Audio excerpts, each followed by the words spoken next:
Hi, everyone. It's Suzanne, and welcome to this week's episode of Comfortable, Confident, Inside Out, the show where we bring you top mentors in areas of health, wellness, business, and finance to have them share with you their top tips on how you can feel comfortable and confident everywhere that you go.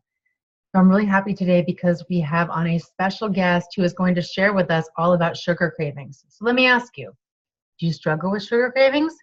It's just about that afternoon hour here right now. It's about that time of day where people start to itch for some sugar, and maybe even late at night, maybe if you're watching this late at night. So if this is you, then you're in for a treat, a virtual treat, not a sugar treat. But join us because we've got Kristin here, who is a health and weight loss coach. She's going to share with us 3 easy steps on how to zap your cravings. So before we get started, I want to just introduce myself.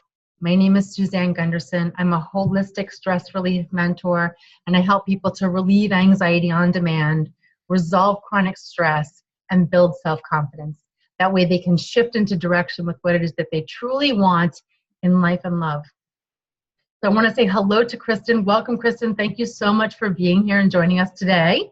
Yeah, thank you for having me. Super pumped to be here. Yeah, so we all have those sugar cravings, so I know you're going to share with us some awesome stuff. But first, tell us a little bit about yourself and how you got into this and you know, what you're doing. Yeah, well, thank you. Yeah, I have those sugar cravings too all the time. So actually, I got into the fitness industry. It's actually where I started about 5-6 years ago at this point in time. I was a personal trainer, group exercise instructor, and I absolutely love exercise. It's a big part of my life. But I would say the people I was working with, about 90% of my clients were working with me to lose weight. And so they were so focused on exercise, and then I would help them with diet. But they really weren't focused on their mindset. And that's something that was really lacking in the weight loss equation. And we tend to focus way too much on diet and nutrition, and the mindset is the foundation of anyone's weight loss journey. And I know you know a lot about mindset, and you and I have that same agreement in terms of the importance of mindset. And so I really kind of started becoming more of a weight loss coach because I understood that I had to help people kind of correct their mindset and work on, you know, how they look at food and the relationship with food in order for them to lose weight. And so I ended up kind of leaving the fitness industry to focus more on weight loss. And even before I was in fitness, I was a teacher. I actually had my bachelor's in education, my master's is in curriculum. And as an educator, we talked a lot about differentiated instruction and how every child doesn't learn the same. And just like every child learns differently, all adults lose weight differently, and they have different needs and their different lifestyles. And that's something I really cultivate in my practice, Create My Weight. Wow, that's beautiful. I mean, I know I forgot to mention that you're the founder of Create My Weight. Yeah. I think there are so many different diets out there that people try, fad diets, things that kind of move through us, but really to have that mindset really helps you take what's in the grocery store and make it work for you. Because everything that's there can work for you, but how do you formulate it in a way that actually is going to work personally for you? Yeah, well, there's a major difference between information and transformation, right? We've heard, like, you know, it's 10% what happens to you and 90% how you react to it. So it's really 10% information, 90% transformation, like what you do with that information. And that's what Create My Weight is all about. And I know all this information out there can be, you know, stressful. And so my goal is to take the stress out of the weight loss journey and create a simple, easy to follow plan for people to lose weight and keep it off for good. You know, that's really all I want people to accomplish. And it's totally possible with the right game plan. Yeah. So ladies, if you're watching us, you know, tell us, are you confused with the information overload that's out there, and try this diet, try that diet, and you think, I just need someone to help me for how I think about food, how I consume food, what food means to me in my life? Share with us in the chat and tell us what your struggles are. We're really interested to know, you know, where you might be challenged with the information overload of the diet industry and the weight loss industry. Yeah. So I know you're here with us to share, you know, 3 easy steps to help us with our cravings. I know so many people would struggle with sugar cravings, but some people have cravings with salt. I mean, sometimes they go back and forth. Yeah. So I know you said that what you're going to share with us could apply to both. So whether you've got sugar-free cravings or salt cravings, and ladies, if you're watching, you know, what is your sugar craving? What is it?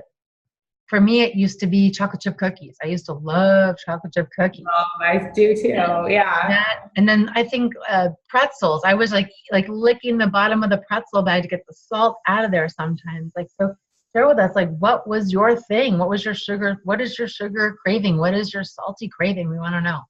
Yeah, guys, I want to hear about it. It's so funny, Suzanne, you mentioned pretzels because I grew up in New Jersey, right outside Philadelphia. And so soft pretzels are like one of my favorite things in the world. And as a young kid, like we would have fresh baked pretzels delivered to our school every week, starting in elementary school. And ever since I was a child, I like love soft pretzels. Wow. So I definitely agree with you in terms of this. I have the sweet and the salty cravings as well. So I'm there as well.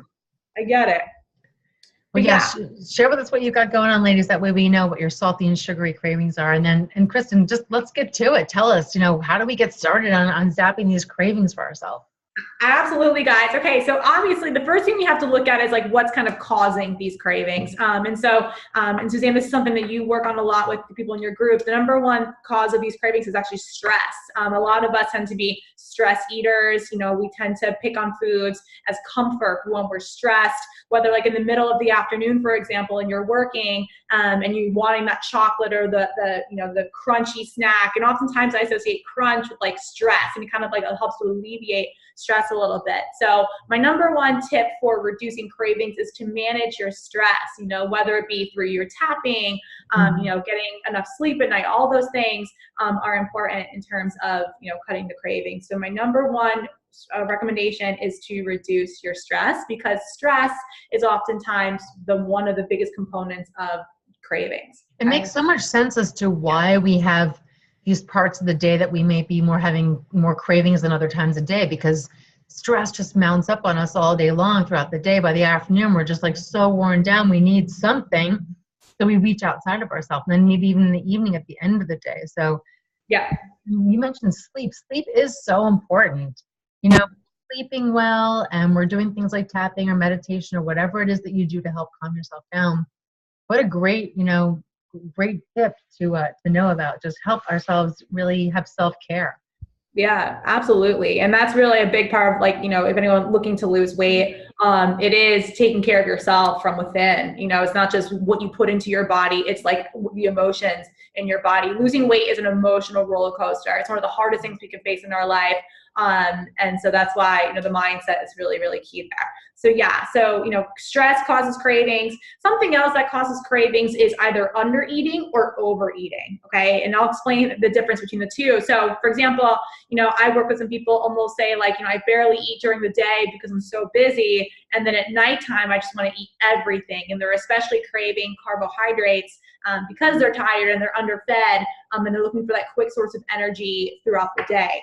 That's one way to have cravings. Another thing is to overeating, okay? Especially if we're eating too much protein. Believe it or not, these high protein diets are really popular, but if we eat too much protein, that can actually increase our sugar cravings. Because what happens is when we eat too much protein, we are actually metabolizing that protein as sugar if we're not burning it as fuel. Yeah, so that actually increases our sugar cravings. A lot of people don't really realize. Yeah, we're like a protein-obsessed society. I mean, people are just eat lots and lots and lots of protein shakes all the time. And wow, you can be over-proteining yourself to the point of it's turning into sugar. And here you think you're eating something healthy for yourself. Especially women, that's a question I get a lot. It's well, how much protein should I be having? Am I getting enough? Or what do you recommend for protein shakes? And I oftentimes say, you probably don't need as much protein as you think you do. And you might even be eating too much protein. And being in the fitness industry for so long and, around bodybuilders, and all they talk about is protein. And my mentality has shifted over the years in terms of weight loss and health and longevity. Too much protein is not a good thing. And it can lead to cravings, and people don't realize that, especially. I didn't realize that at all, that eating too much of that. Well, that makes sense though, because if protein turns into sugar, then they're craving more of that sugar. So ladies, share with us, are you like a protein protein shake drinker a couple of times a day? How many protein shake drinks are you drinking every day? You know what? I have protein in my cabinet here at home, but I rarely use it. Maybe once a month, I'll make a frozen dessert with it or something, like an ice cream, but I don't really drink protein shakes. I'd much rather eat my protein in terms of whole foods. Vegetables do have protein in them. I do eat, lean protein here and there, but I'm not a protein fanatic. and I don't like push it on people. No, because it can cause sugar cravings. And that's something I hear all the time is like, how do I curb my sugar cravings? Reduce the protein. So you had also said something about under eating too. So overeating with protein, but then under eating. So if you're not eating enough that your sugars crash and then you're just like desperate for it. Yeah, your body just wants like this quick energy. Like you want like to get food in your body and you're going to eat like whatever is there. Sugar, you crave carbs because you just haven't had enough fuel source throughout the day. So my tip number 2 for dealing with your cravings overall is to eat at regular time intervals. Okay. So for example, like don't let, 7 hours go by without having a meal of some sort or a snack, because your blood sugar is going to drop and then you're going to just want any food in sight. You're especially going to crave carbs, sugar. So making yourself eat at regular time intervals throughout the day. And I get questions like that, like, should I eat every 3 hours, every 4 hours? That really depends on the person, whether you like a few small meals or a couple of big meals. But just try to eat regularly. Don't like let a whole long day go by and then it's 7 o'clock and you haven't eaten all day and you're famished, especially for women. It's very important for us because we tend to be a little bit more susceptible to being hangry and we're more emotional when it comes to food and our hormones fluctuate when we're feeling hungry. So it's important for us to kind of eat at regular time intervals, and that will help you overall curb those cravings. So you're less likely to, crave sugar at nighttime if you're eating regularly throughout the day. And I love that you say that it's unique to each person, because your body is unique to you. And so it's not one size fits all with anything in our lives. Yes. One pair of jeans fits one person, doesn't fit another person. Yeah. I know I'm going to eat like everybody else on this clockwork. You have to, get someone like Kristin to help you understand, like, what's your clockwork in your body to know what's going to work for you. You might say, but I'm doing it every 3 hours. Like everybody else is not working for me. Well, maybe your body needs every hour and a half. Maybe it's you're eating too frequently. Who knows? Right. You need someone to help you kind of like monitor that and adjust it as necessary. So yeah, definitely. Because a lot of people say, well, I do intermittent fasting, and I hear that I shouldn't eat till 11 a.m. and in the morning. I should wait. But I had a client she's up at 4 o'clock in the morning, so she's going to wait 7 hours to eat her first meal. Like that can be hard, And then I'll tell you what, by 11 a.m. she's going to be craving carbs and sugar and all these bad foods because her blood sugar has dropped completely. And she's going to eat way more food than she really needs. So it's not for everybody, but some people do really well with intermittent fasting. I don't want to knock it. It has great longevity benefits, it's great for health, but it is not for everyone. So it really depends on. Yeah, I mean, we can have a whole other conversation on intermittent fasting. For sure. I don't want to get into that. It's one of those things where, like everything else you're talking about, timing, like you have to be consistent with it. You can't just say, I'm going to do intermittent fasting today and then not do it tomorrow, because that's not intermittent fasting. You want to be on a schedule for your body. So whether you're not eating frequently enough or overfeeding yourself, you got to get on a good schedule. Yeah. And that was part of my tip. So like, eating at regular time intervals, that helps with balancing your blood sugar. It does give you a schedule. And I do really, encourage people to have a schedule that they can commit to, something that works for their lifestyle, and just be held accountable to stick to that schedule, because creating habits and healthy habits, that's what creates a healthy lifestyle. It doesn't just happen doing it for a week here and a week there. We say it takes 21 days to create a habit, 90 days to create a lifestyle. And so that's why it's just really important to be consistent with whatever you do. Consistency is key. Love it. Yeah. And I do have one more tip for fighting those sugar cravings. And it's funny because I usually get sugar cravings, but once in a while I do get those salt cravings. So those of you who are thinking like I have salt cravings, I'm with you too. And this relates to you as well. But the last tip I have is to stop this all or nothing mentality. If you say like, I'm not going to have any sugar, like let's say you're, following a more of a ketogenic diet where you're cutting out sugar completely, and you're just saying, I'm swearing off sugar, you'd be surprised how your mind plays tricks on you, and you will really start to crave sugar just because you've been told not to have it. So, and I'll give you an example of this. Like this was years ago. I had surgery on my neck, and I had to go under, for like a 3-hour procedure. And for a whole month after, I had no energy. The anesthesia just like knocked me out. and I was craving sugar all the time. And I ended up having like a candida overgrowth in my gut. So I did this cleanse to clean my gut and kind of restore balance in the bacteria in my gut. And so I couldn't have alcohol. No dairy, no sugar, nothing really for like over 30 days. And it was really hard, but I will say like the hardest thing was not even the sugar or caffeine, but it was the alcohol. I'm not even a big drinker. I'm not a drinker. I do drink here and there, but just being told that I couldn't have a glass of wine made me think about it more, made me want it more than if I was allowed to have it. Does that make sense? So Oh, it's just yeah. I mean, we don't want to be deprived of anything. We don't want to be deprived of anything. Yeah. You know? So, this all or nothing mentality is kind of unhealthy, not just because you're depriving your body of things, but also because we end up craving those things more. So sometimes people that crave sugar are the ones that are not eating sugar, and they just have in their mind like, oh, I'm not allowed to have sugar. Instead of focusing on what you can't have, focus on what you can have. So you can have healthier alternatives to sugar. So you can use stevia, you can do monk fruit. There are so many other versions on the market that are healthy, and they taste delicious, and you can still eat your favorite foods with those different sugars.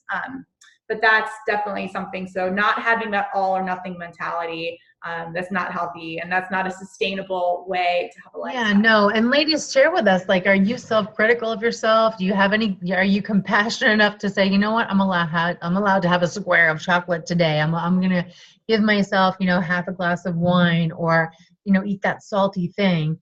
Yeah. Pay attention on how your body reacts to that, but don't, deprive yourself to the point where all of a sudden one day you're going to start gorging yourself on something. That's where binges come in. Yeah. To avoid all of that. So it's just balancing your way down the scale. Yeah. And I've been there, when I was starting at age 13, I was counting, I was overweight as a teen. And that's actually how I got into sports. Was I thought I was overweight, and I thought that running would help me have skinnier legs. And so I started running, and I started like counting all my calories in my Fitness Pal. And I was like 12 years old doing this. It was crazy. And I was, I took out carbohydrates. I did all these things, and I ended up just binging, like here and there. And that's why this all or nothing mentality is not really sustainable. And so my weight was always going up and down, because I had this binge, deprived cycle that wasn't really healthy. Yeah, so you've got some real world experience here on this to be able to come up with some of these tips, which is so important, because people, you get a lot of these, coaches out there that just kind of bought somebody else's product and they're pushing it, but they don't have that experience to have really learned what works for them and what's actually going on. And so you've got all of that wisdom that you share with your clients, which is so fantastic. Yeah, well, I think the key is, the weight loss industry is a $61 billion industry. It's kind of pathetic how much money we spend on, products and, services and all these things that preach one philosophy, whether it's a ketogenic diet, whether it's a paleo diet, or whether it's, a combination of a few. But, at the end of the day, what I've learned over the years, and this is what inspired Create My Weight, was to create a plan that works for you long term. I've done all different kinds of diets. I've done detoxes. I've done liquid fasting. I mean, you name it, I've done it. And that's really what kind of inspired me to build this business. And I really enjoy helping people find what works for them and not conform to a diet that works for other people. My number one rule is don't compare yourself to other people, because what works for you doesn't work for other people. But I will say that these 3 tips to fight cravings definitely work for most people that I work with. I mean, a lot of people hear about drinking water. I have my water right here. Before you go for that chocolate or that chip, like try drinking water, especially if you're craving salt. Oftentimes that can mean that you're dehydrated. So drinking water is always great. But I feel like people are always like, well, I've heard that before. Like, what else can you tell me? And so that's how I have my 3 tips for cutting cravings. So reducing stress in your life. That's like probably number 1 on my list here. Stop the all or nothing mentality, and then eat at regular time intervals. Those are my top 3 tips. Beautiful. Well, thank you so much for sharing that with us and all of your weight loss wisdom and all of what you do. So, I know you've got a Facebook group and you've got a Instagram, you have a website. All of the links for those are going to be in the description box of this video. No matter if you're watching this video on YouTube or Facebook or wherever you see this video, all the links to get connected with Kristin will be in there. Did you have any final last things you want to share with us, or tell us what you're doing, or anything last? Yeah, I know a lot of you are in this group because you're looking to manage your stress or manage anxiety, and I've dealt with that on my own, and I still do today. I think there's always something in our life that's going to stress us out, whether it's work or our family or relationships, but weight loss does not have to be stressful. That is my number one message, and my mission is to help people, be happy in their skin and with their diet and not stress about it. There are way too many other things in the world to stress about. Weight does not have to be one of those things, and that's what I really help people do, is take the stress out of weight loss. So I want to thank you, Suzanne, too, for all you do with helping women and people all over to help with their stress. So thank you, and thank you for having me. I'm so glad to be here. Oh yeah, absolutely. You say these words like, oh, I just take the stress out of weight loss. It's like, what a relief. Like, I don't have to stress about this. Like, somebody's going to help me understand the formula that's going to personally work for my body. Like, wow. Yeah. That's powerful. That's powerful. It's possible. It totally is. That's what I do. So that's why I'm here. Wonderful. Well, thanks for being on the show, and I'm sure we'll have you back again. And again, if anybody's interested to connect with Kristin, go to the description box of this video. You'll have all the links to connect with her. Definitely start following her on Facebook and her on her Instagram, and get in touch with her if you have any questions about what you learned today.